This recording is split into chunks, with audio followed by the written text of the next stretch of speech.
Hello, नमस्कार, good morning. चला मी चालले दुकानामध्ये. आज लवकर चालले 9:30 वाजता, पण आमच्याकडे पाऊस आहे चालू. पण एवढा पाऊस आणि वातावरण एकदम मस्त आणि तिथे चहा आणि भजी नसणार हे तर होऊ शकत नाही. तर माझे आवडते पालक भजी आहेत, तर मी इथून भजी वगैरे घेतले आणि दुकानात आम्ही पोहोचलो. तर तुमच्यासाठी एक सरप्राईज आहे, कारण माझ्या दुकानाची अवस्था तुम्ही बघू शकता. कारण काय ना, रात्री मला खूप उशीर झालेला, त्याच्यामुळे मग माझी दुकानावरची तशीच राहिली होती. एवढा पसारा झालेला आहे दुकानामध्ये की कोणतं सामान कुठं ठेवलं आहे आणि कोणतं कुठं ठेवलं हे पत्ताच नाही आहे. कारण काय ना, एवढा पसारा झालेला आहे दुकानामध्ये.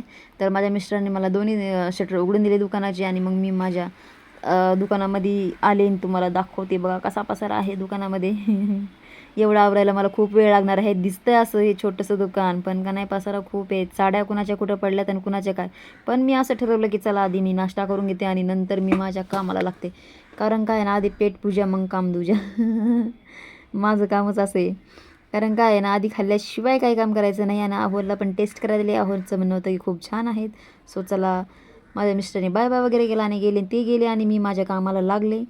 तर बघू शकता तुम्ही हे माझं काम एकदम सुपरमॅन. सारखं काम असतं आपलं एकदम फास्ट. एवढं फास्ट काम कोण करतं का सांगा बरं. कारण एवढं काम करायला मला खूप वेळ लागणार होता. कारण हर एक सामान माझं इकडं तिकडं झालेलं असतं. सुई जाग्यावर नसती, चॉक जाग्यावर नसतो, टेप जाग्यावर नसतो आणि वरून माझ्याकडं 7-8 जणी आपल्याकडे शिकायला आहेत. त्याच्यामुळे त्यांचं पण सामान इकडं तिकडं, कुणाचे ब्लाऊज विसरले असतात, कुणाचे पेपर विसरलेले असतात, खूप सारं सामान इकडं तिकडं असतं. मग मला ते सगळं व्यवस्थित ठेवायचं असतं आणि माझं तर ठेवायचंच असतं, पण माझ्याकडे ज्या मुली क्लासला येतात ना त्यांचं पण ठेवायचं असतं. कधी कधी मला असं वाटतं ना, आता फेकूनच द्यावा परत का नाही. आपापल्या सामानाची काळजी घेत नाही. कारण काय आहे ना, सामान एकतर त्यांची परिस्थिती अशी आहे की का नाही शिकायला पण म्हणजे ॲडजस्टमेंट करून करता. मग तुम्ही तुमच्या वस्तूची काळजी घ्यायला हवी की नाही, हो की नाही.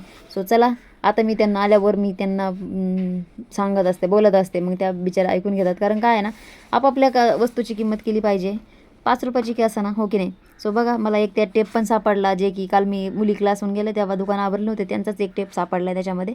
सो चला, आता झाडून वगैरे घेते करून.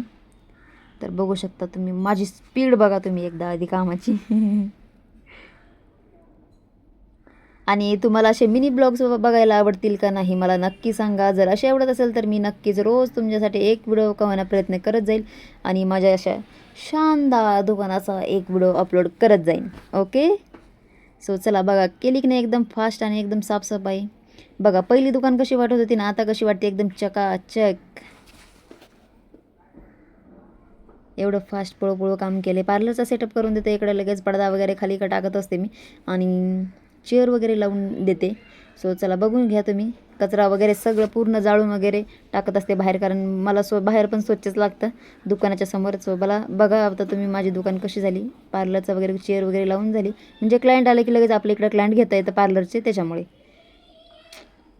आणि इकडे स्टेशनरी वगैरे ठेवलेली आपण थोडीफार. आणि ह्या माझ्या मशीन सगळ्यात. आणि जे ब्लाऊज दिसते ना तुम्हाला पिशवी ठेवले, ते मला अर्जंट ब्लाऊज शिवायचे जे मशीनवर आहे ते इकडे शिवायला आलेले आहेत. व्हिडिओ कसा वाटला मला नक्की सांगा.